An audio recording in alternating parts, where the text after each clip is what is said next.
Hey guys, I'm your host Tara A. Devlin, and welcome to this week's episode of Kowabana, true Japanese scary stories from around the internet. The latest volume of Kowabana, volume 11, is now out. This volume has over 80 different stories of creepy ghosts, abandoned buildings, frightening monsters, haunted locales, and much, much more, so do check it out right now. We also have a brand new design up in the Kowabana merchandise store. You can check that out at kowabana.store. We have shirts, mugs, stickers, masks, and much more, so do check it out and help support the show at the same time. This week, we're looking at stories of strange encounters, and first up, a young girl unknowingly ends up learning a trick from her mother on how to deal with seeing the terrifying other side. How does it work? Find out in Who Are You?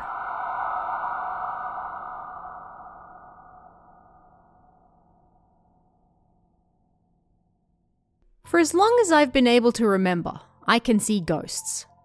Ghosts are everywhere, and if you don't pay special attention, then it's hard to tell them apart from regular people. The only real difference is that they can't interact with their surroundings. They can't talk, nor can they interfere with anything. Another way of putting it might be that they're like air in the shape of a person. And so, even though I can see them, they never affect my life. When I was in junior high, there was an incident where a student fell from the roof past the classroom windows and died. I didn't know whether it was true or not, but there were rumors that their ghost was still hanging around as well. I was used to this kind of stuff since elementary school, so I figured it wouldn't be a problem and went about my daily life as usual. But the first time I entered the classroom after that, there they were. Ah, there they are, I thought as I glanced at them. Then their head quickly turned my way and our eyes met. They were looking at me. I'd never experienced anything like that before, so I was so surprised that I could feel my heart pounding. But even more frighteningly, they then started walking towards me. Holy crap! What should I do? I hadn't expected any of this, and I started to panic. I fell to the ground on the spot, and then some of my classmates carried me to the nurse's office. Then I was allowed to go home early. On my way home, I suddenly turned around and, to my surprise, the ghost was standing behind the telephone pole nearby. They were following me. When I got home, out of breath from running, my mother looked at me worried. "What's wrong?" she asked. How was I supposed to explain to her that a ghost was following me? I mean, I'd never told a single person, ever, that I could see ghosts. They'd never once caused any harm to me, nor had I ever been possessed. As such, how was I supposed to know what to do in this situation? Luckily, I never saw the ghost at home, but I still wasn't able to sleep very well that night. When I went downstairs in the morning, my mother was making breakfast. "Good morning," I said, but then she looked at me oddly. "Who are you?" she said, before quickly following it with, "Ah, hey, good morning." And just like that, she was back to being my regular mother. Was my mother, perhaps, able to see ghosts too? But, being the morning, there was no time to talk about it, so I quickly got ready for school and then left. At school, I could see the ghost again. All they did was look at me, nothing else, but that alone was stressful. I continued pretending that I couldn't see anything. I got home from school exhausted, and when I opened the front door, my mother was standing there. "Who are you?" was the first thing that came out of her mouth. "What? It's me," I said. "I know. Welcome home," she replied. When the opportunity presented itself after dinner, I spoke to my mother. "Mom, can you see ghosts?" I asked. "Eh? What? What are you talking about?" It seemed she had no idea what I was trying to ask. But then something clicked, and I figured I might be able to use it. The next morning, each time I locked eyes with that ghost, I muttered, Who are you?" At first I was frightened whenever I saw them, but strangely, over time, I became less and less afraid. Then one day, when I went to school, something strange happened. The ghost stopped looking at me. They also stopped leaving the classroom, and just like every other ghost, they seemed unaware of me when I got close. My normal, peaceful life returned. Now that I've grown up, I've encountered several ghosts over the years that have recognized me. Each time they do, I use this same method, and over time, they lose interest in me. I still don't talk to my mother about ghosts either, but I think she can see them too. I'm certain she indirectly taught me how to deal with them. A group of 5th graders go on a camp, and to end the night, they must undertake a test of courage. Yet, after counting student numbers, they realize something quite strange and horrifying. Find out what in The 36th Child.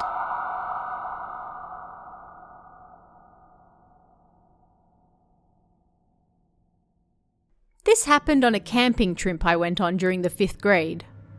After we were done eating in the dorms, we all went outside to sit around the campfire. "We'll be doing a test of courage on our way back," one of the teachers suddenly said. According to the schedule, we were supposed to return straight to the dorms after the campfire, so everyone in the class started to panic a little. Some kids were excited, while others froze in fear. As for me, I hated ghosts, so I was honestly scared to death. I was the type who was too scared to even enter a haunted house at a theme park, but I couldn't exactly show the girls in class that I was a coward. That would be the worst. And so, I pretended that I was perfectly fine with this surprise addition to our night. The teacher told us that we'd take part in pairs, one boy and one girl, and we had to take turns walking down the dark path back to the dorms. I was paired with a pale-skinned, emotionless girl by the name of A-san. Even though we were classmates, we'd never actually spoken before. Well that sucks. I was hoping it would be a cute girl, I thought. It's going to be even scarier with her. It was a little rude, sure, but secretly I was disappointed, and we waited for our turn without even looking at each other. Then, finally, it was our turn, and we walked down the dark animal trail. On the way, one of the teachers jumped out and tried to scare us with some cheap tactics, but I was already so scared that my body went stiff on the spot. A-san, on the other hand, kept walking without reacting or showing any sign of emotion. She strode confidently and without fear down the dark path. I thought she was just never had any emotions, but at a time like this, she sure is reliable, I thought. And using A-san as my shield, I was able to make it through the rest of the test. When the last pair arrived at the dorms, the teachers started counting to make sure everyone was there. "Huh?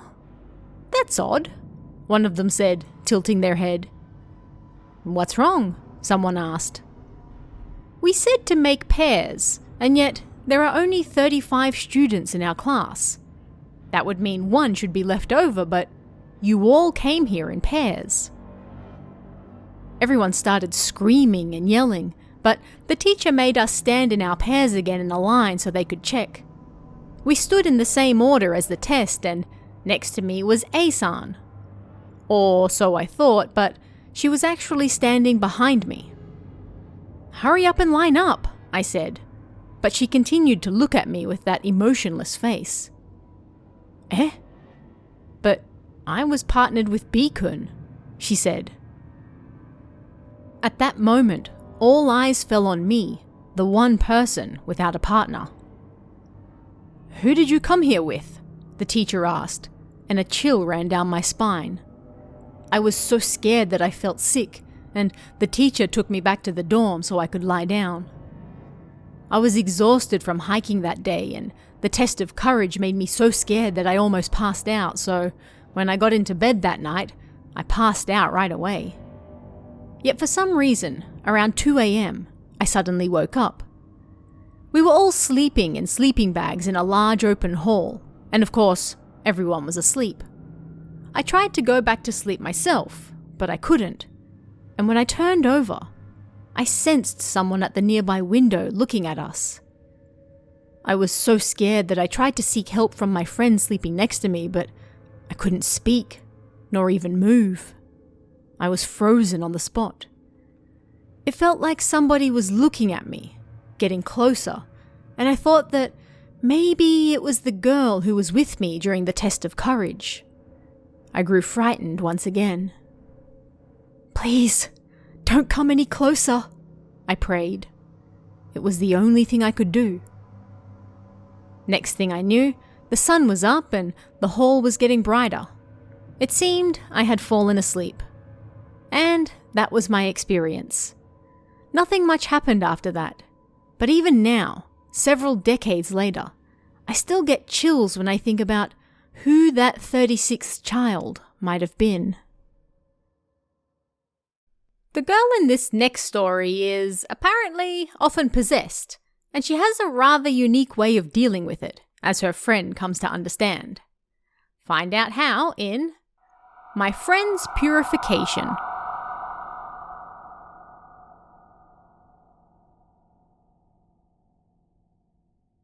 The junior high I went to was an all-girls school, and the first friend I made there was a little different to other girls. When you talked to her, she was just a fun, normal girl, but sometimes she would suddenly turn and look into space with a scared look on her face, or she would scream out of nowhere like something had frightened her. Over time, everyone in class started to keep their distance from her. I felt so bad for her, seeing her isolated from everyone else. When I was in elementary school, I was bullied. Everyone in class ignored me, so I was always alone, and it was a really rough time for me. And so, perhaps I saw a little of myself in her. I wanted to help her out in whatever way I could. I wanted to know what caused her strange behavior, so one day I asked her. "It's nothing," was all she would say at first. But clearly it wasn't nothing. I pestered her over and over, and bit by bit, she finally told me the truth. Ever since she was a child, she could apparently see ghosts. Ghosts seemed to be attracted to her, and she'd been possessed and cleansed numerous times over the years. And apparently, she had been possessed again. This time, it was the spirit of a child, she said with a straight face.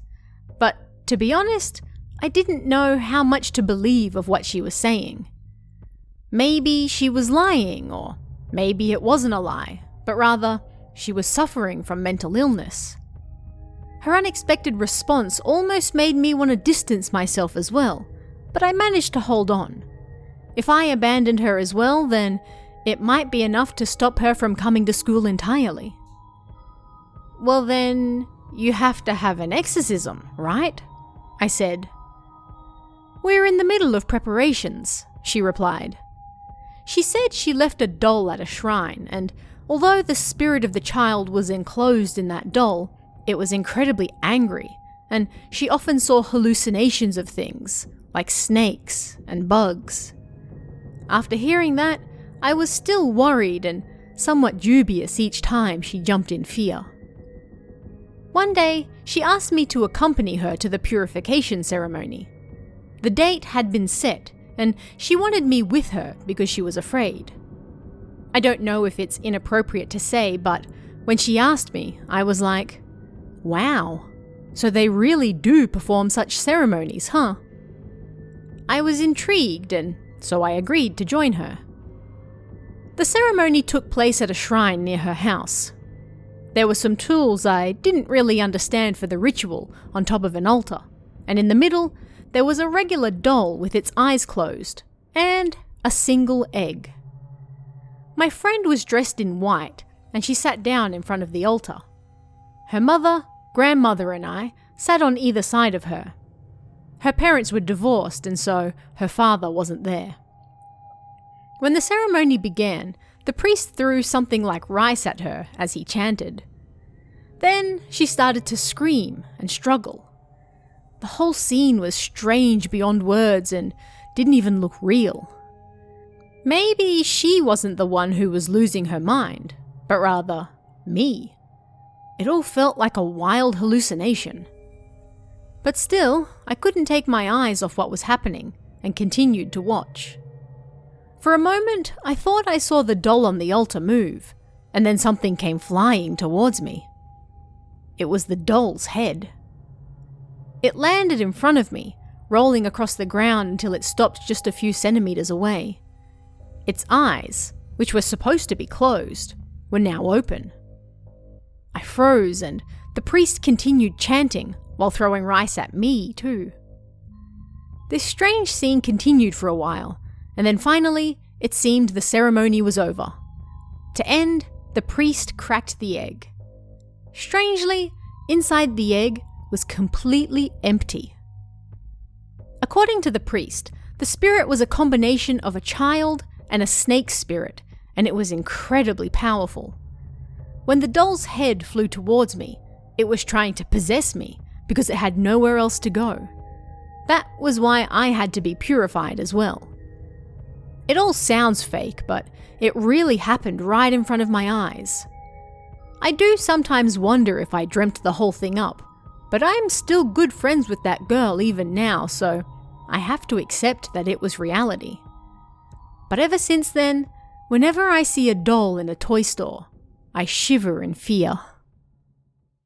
Can brand new technology be haunted if you take it to a well-known ghost spot? For the person in this next story, it sure seems that way. Find out why in Digital Camera Footage.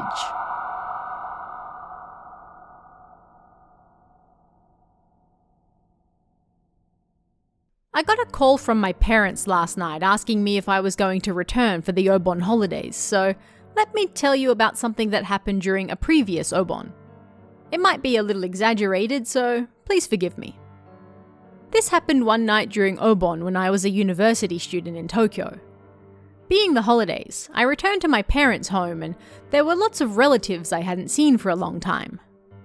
One of my cousins, I'll call her Keiko, was like a younger sister to me, and she had a digital camera with her. Seeing as it had been a while since the family was all together, she decided to film some footage.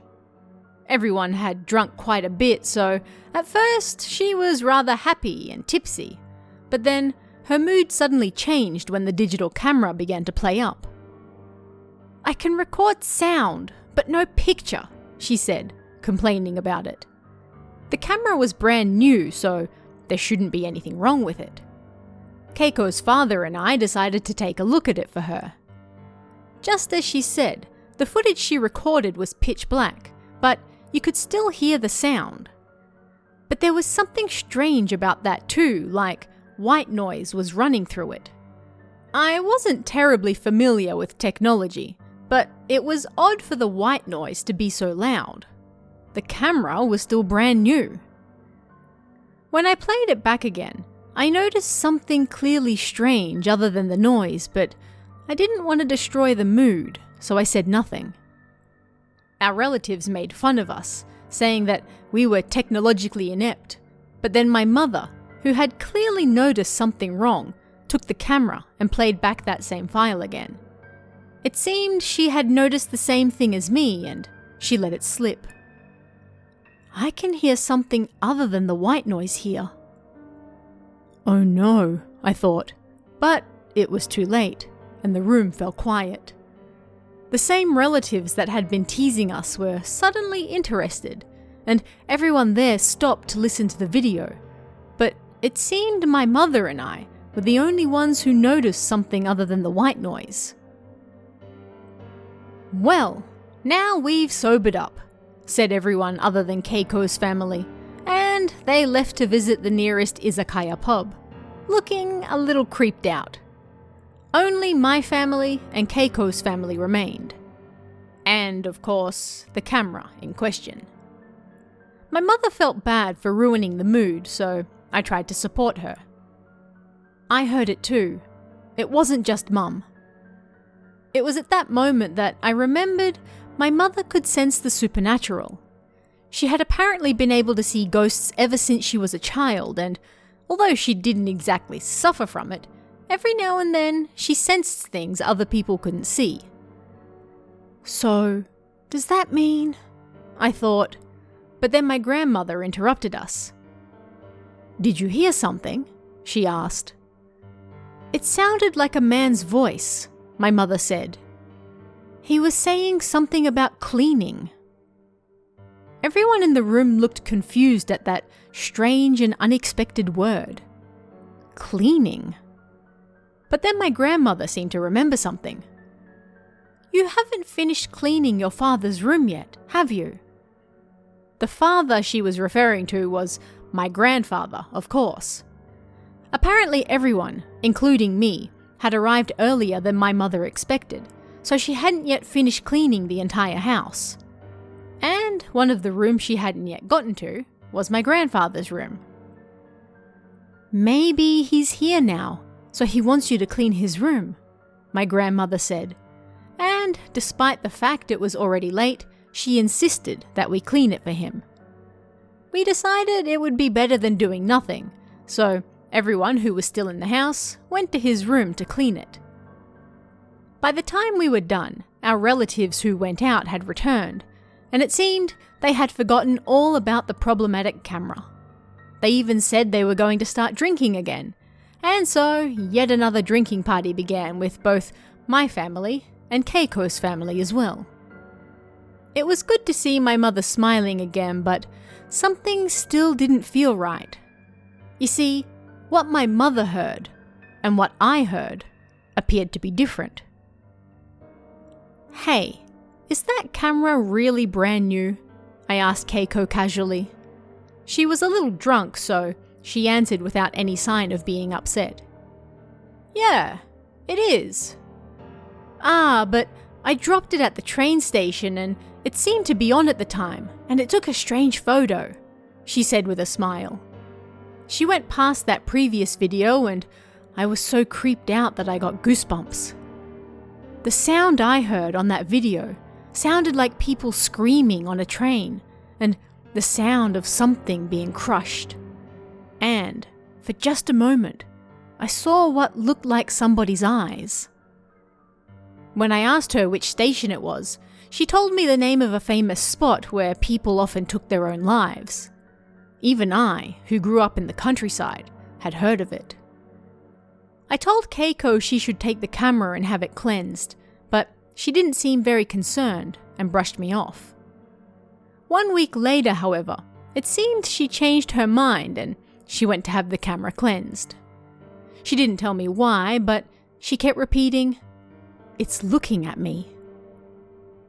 Did my mother lie at the time so she didn't ruin the mood further, or was that what she really heard?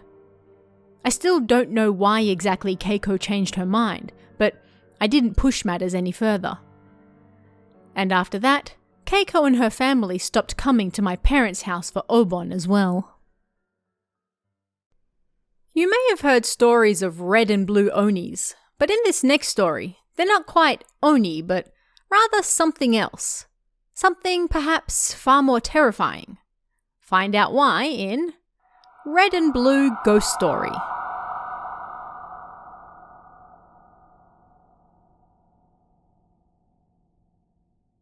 I was at home studying for this year's national exams when around 2 a.m. I heard a sound tapping on the wall.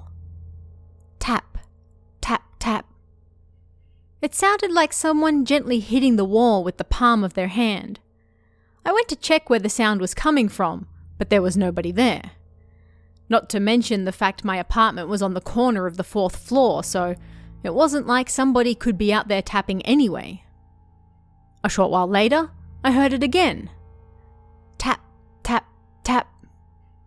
I couldn't concentrate on my study, so it was beginning to annoy me. And then, when I heard it again, I turned to the wall and hit it as hard as I could.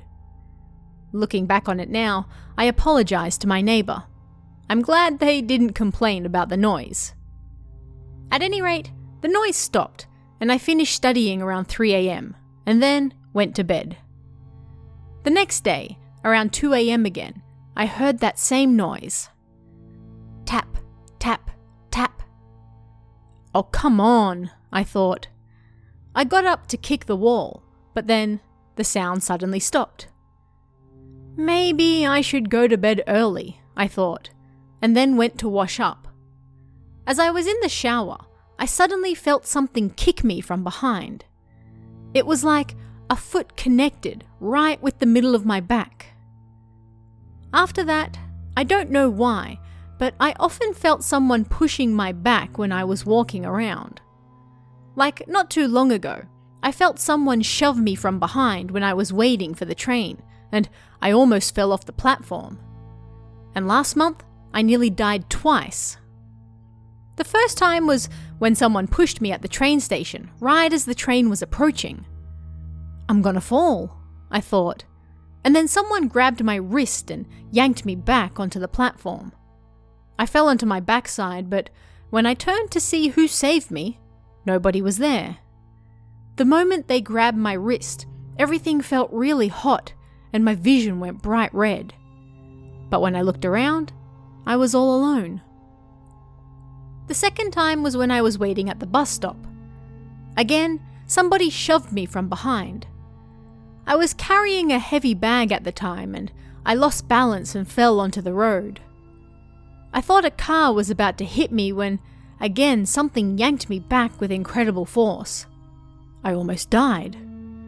I was with one of my friends at the time, so he saw it too. You looked even more unnatural than a gymnast, he said. Well, yeah, it wasn't my own power that did that.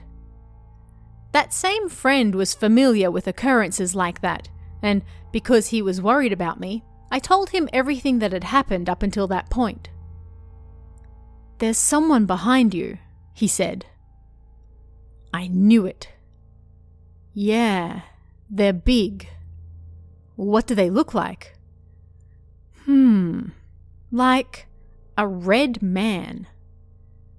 When I asked him more, he said that this figure didn't seem especially harmful. It wasn't like they were a guardian angel either, but at least something like that. Whatever had been helping me all this time was, no doubt, the red man. So then, who pushed me? I don't know. Who could it have been? As we were on our way home, my friend noticed the shadow of a boy on the road. Hey, I think that's who pushed you, he said. Apparently, he was pure blue, with large eyes staring right at me. Don't look at him. If you do, it'll all be over. I mean, I couldn't look at him even if I wanted to. Apparently, when we passed him, he started floating in the air behind us, right around head height. As we were waiting at some lights, the child approached me, as expected. Then, something shoved me forward. The next moment, something grabbed my wrist and pulled me back. Again? My friend saw the whole thing go down. What happened? I asked. The blue child shoved your back. Then the red man grabbed your wrist and pulled you back. But, I don't know. There's something wrong.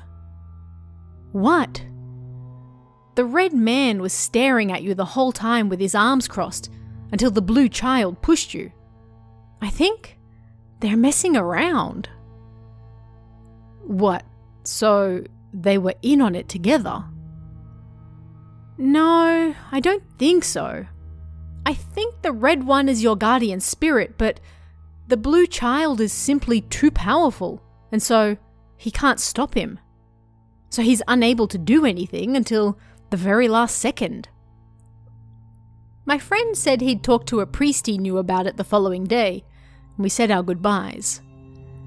The more I thought about it, maybe the blue child was pushing me because I had my back to him.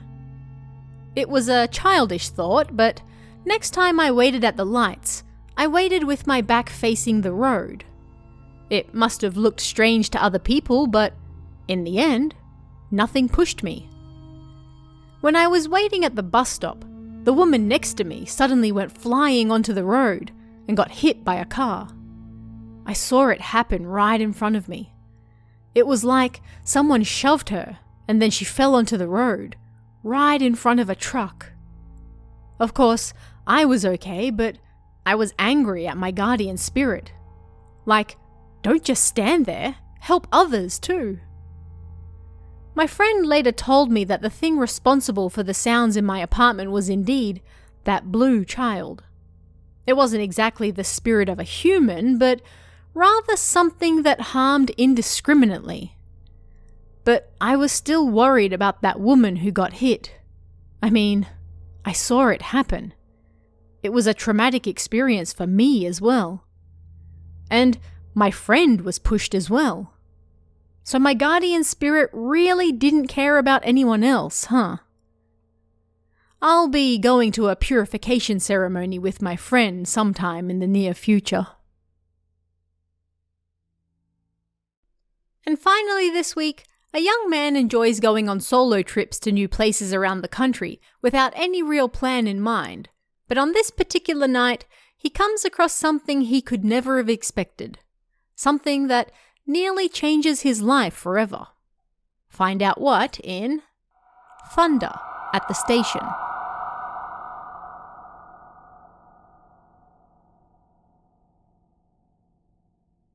This happened when I was in university. I often went on trips during the summer holidays. It wasn't anything fancy like trips overseas or trips to discover myself. I'd just buy a train ticket to somewhere I'd never been before, eat some food, take a bath, buy some souvenirs, and then go back home. This was at the turn of the century, when the internet wasn't yet that common and pagers were far more common than mobile phones.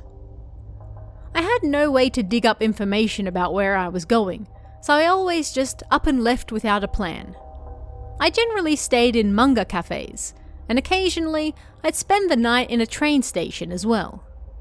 So this happened one summer. I took the local line somewhere in Kanto and got off one station before the final stop. I was the only person who got off, and the only reason I stopped was because I was intrigued by the station name. That was it. The next station was no doubt bigger and more populated, but I was already pretty sleepy and hungry to boot. As it turned out, that decision was just the start of a night from hell. For an unmanned station in the middle of nowhere, the building itself was rather nice and I'd have no problem spending the night there. There were no houses nearby and, of course, no shops either. But there was a vending machine and clean toilets. And even better, there was an open-air hot spring within walking distance as well. I had already been to another hot spring that same day, but there was no reason not to go again, so I made my way over. I climbed the mountain path out of town and found the small hot spring right in the middle of the forest. It was nothing but a small bath with a roof over it. I put some change in the fare box and bathed in the light of the mini lantern. The experience was relaxing, but then suddenly the wind got cold. It seemed it might soon rain, so I got dressed and made my way back to the station. The spitting rain soon turned into a downpour once I got back. I just missed it.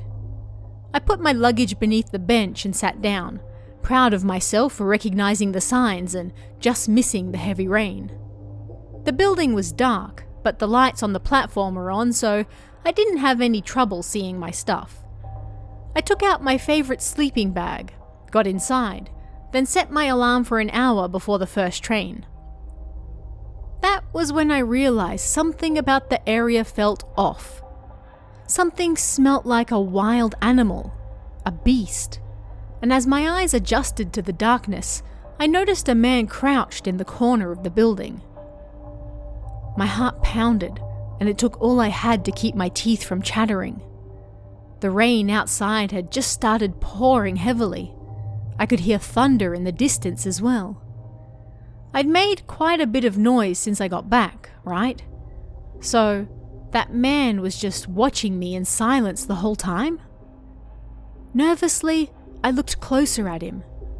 He seemed to be sitting formally, his legs tucked beneath him, and his head hung forward so I couldn't see any expression. He wore chino pants and a t-shirt, and looked better dressed than me. His hair was carelessly set, and his large body didn't move, nor could I hear him sleeping. Not even a minute had passed, but I was like, he has to be dead, right? "Hey," I said in a tiny voice. There was no response. Bang! I clapped my hands suddenly. No response.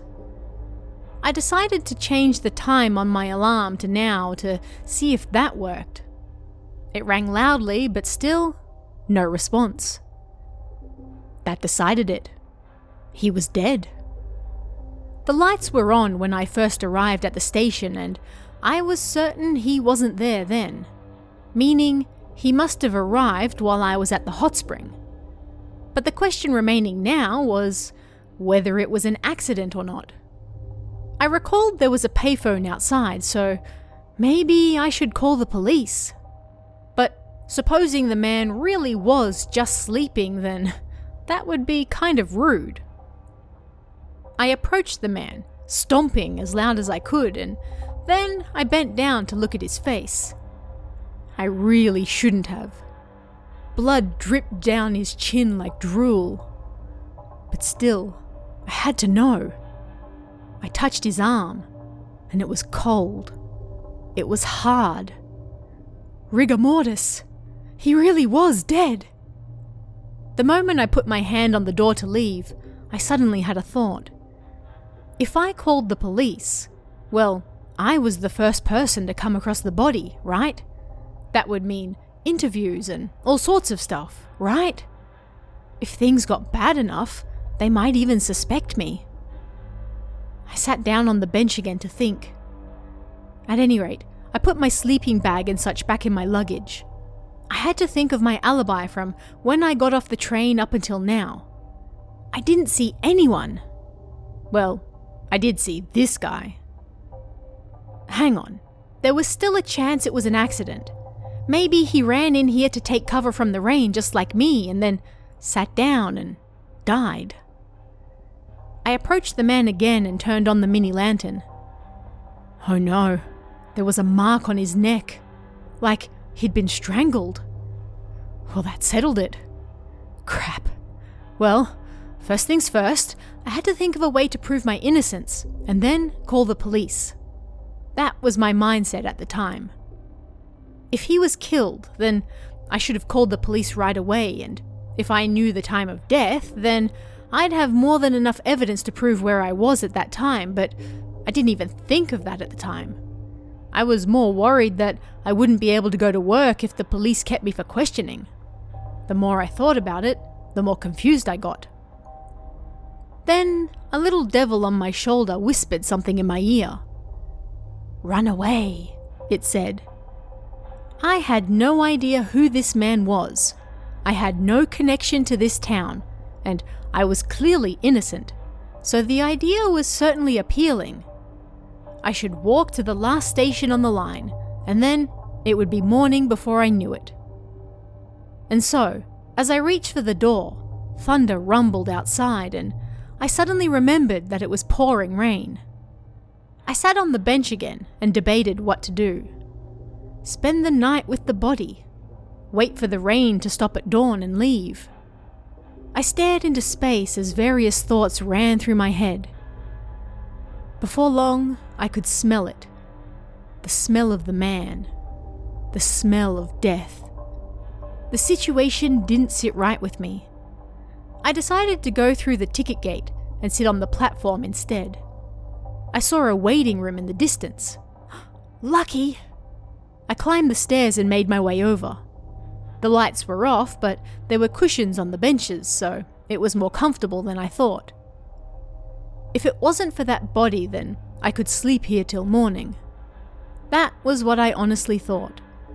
But next thing I knew, I was passed out, sound asleep. It was still dark outside, but when I opened my eyes, it was dawn. The rain had cleared up, and a beautiful starry sky that you couldn't see in the city spread out above me. Amazed, I crossed the bridge and returned to the station building. I wanted to leave the station without seeing that body, but after I passed through the ticket gate, I noticed the body was gone. Instantly, I adopted almost a fighting pose like a mantis. Did the body move? Was it still alive? I began panicking. I didn't know what to do. I just screamed like, "Wah!" And then I started to sing about how the number of tears would make me stronger or something. When I was done, I sat on the bench again. I tried to control my breathing and let my head cool down. I examined the area where the man was, and there was some type of stain there. Blood? Drool? I couldn't really tell. I smelt the room and then I noticed something. There was something new I didn't smell the night before. Tobacco, maybe, but it was still fresh. I checked the ashtray, but there were several discarded butts in muddy water, so I couldn't tell anything. Again, I sat on the bench and mulled matters over. That man was actually alive. He was just soundly sleeping. Then he had a cigarette when he woke up, and then left. Yeah, that was the most logical answer. But then again, maybe not. I'd never actually seen a dead body before, but that person certainly did seem dead. So then, what was the truth? Did someone hide the body in the station, then remove it while I was sleeping in the waiting room?